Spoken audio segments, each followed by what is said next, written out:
I've worked for 30 years and now I have to go to the food bank. An engineer, Philip, 63 years old, is not an isolated case.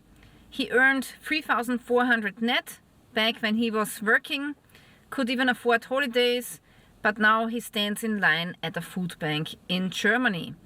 After all his fixed expenses, he has only 240 euros a month left to live on. Worthless solar power is flooding the country.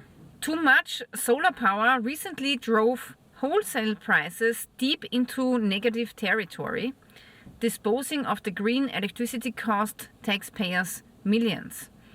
The threat of regional power outages was imminent. Now the real test is about to begin.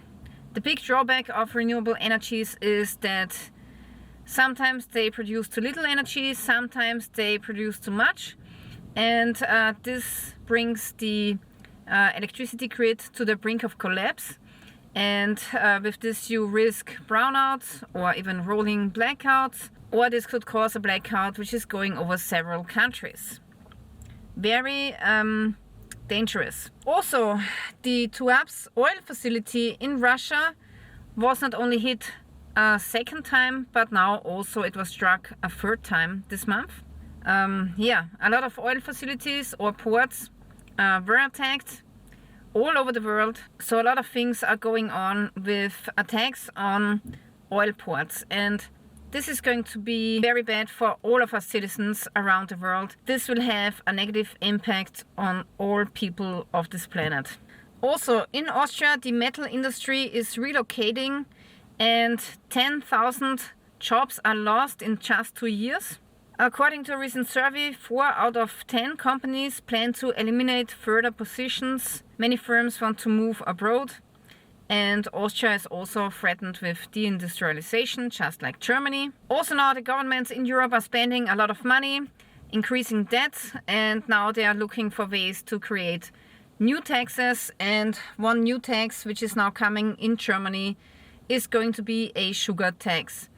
Of course, they are saying they introduced this tax so that people get healthier, but the real reason behind this is the government needs more tax money. The German government plans to introduce a sugar tax. Significantly higher expenditures are expected in the core budget. This is due, among other things, to defense costs. Yeah, because they need money for the war.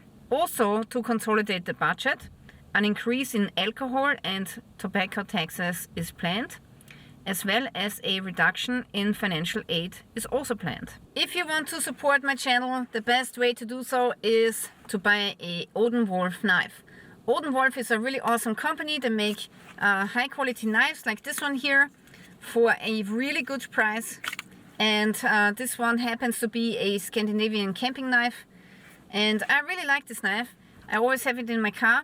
And if you check out their website, you will find many other great knife models.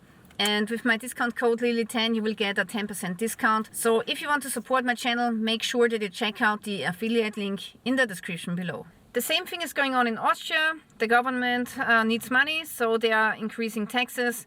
And now they want to increase taxes on alcohol. For the budget, of course, what else? High proof alcoholic beverages are expected to generate more revenue for the state coffers. To balance the budget, the government is increasing the tax on spirits and liquors. Also because of the oil crisis, soon there will not be a lot of bitumen anymore, which is important to create asphalt for the streets. And the question is if we will have enough to repair our roads in future. Also, the birth rate in Germany is falling to the lowest since 1946. Last year, 650,000 children were born in Germany and 1 million people died. The Statistics Office in Germany described this as the largest birth deficit since World War II. Other European countries also reported fewer births last year, including France, Austria, Italy and Sweden. The Eurogroup is warning of the biggest crisis of all time. If the Strait of Hormuz is not opened quickly, the EU is warning of an unprecedented oil and gas shortage. Oil and gas shortages could be greater than in previous crises, such as those in the 1970s. Will there be a nuclear comeback in Europe? The EU chief is pushing for mini nuclear power plants. That's a great idea if the nuclear power plants are safe, but the problem is it takes time to build a nuclear power plant, even if it's a small one. You still need resources, so I don't know. Maybe Germany should not have turned off those old, very safe nuclear power plants right away without any alternative. But that's just my personal opinion. Now some experts are calling out politicians to sell gold reserves, the German gold reserve, and to manage the crisis with the gold. I don't think this is a very good idea. I don't know if they really will sell the gold, but we will see in future. Also now a expert has calculated how much the long COVID patients cost Germany per year. And it says here that people with chronic fatigue syndrome or long COVID cost society around 64 billion euros annually. And those are the costs in Germany alone. 64 billion euros annually. Also now Germany is investing so much in its army that it's soon becoming the biggest army in Europe. So for war they always have billions of euros left, but for the working class, they don't have a lot of, compassion, I would say. So this is where our money is going. Also, because of the impending fuel shortage, now politicians in Austria are discussing if we want to forbid driving on Sundays. According to the leading economist, car-free Sundays and speed limits are inevitable. At the same time, he warns of skyrocketing food prices. Food prices could rise by over 20%. That's because of the fertilizer is getting more expensive and scarce.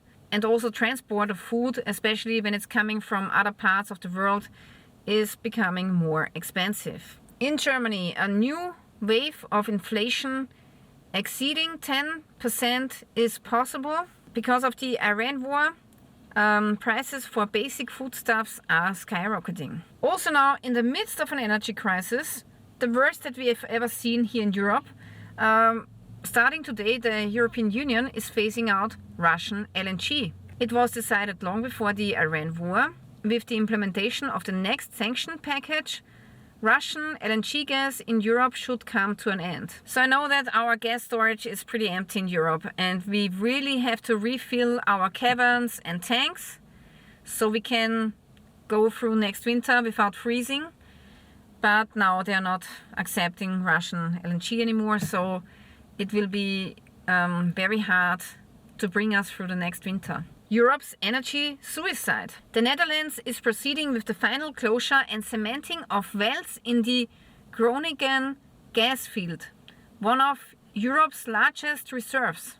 Germany has accelerated phasing out coal, and as part of its energy turnaround from fossil fuels to renewables, such as wind and solar, they are now deliberately flooding coal mines. Europe's energy suicide is not a calamity, but a choice. So now the green socialists in Germany and in other countries, they are destroying resources for good, so that no other future generation can ever use this coal again in this one coal mine in Germany that they are now going to flood.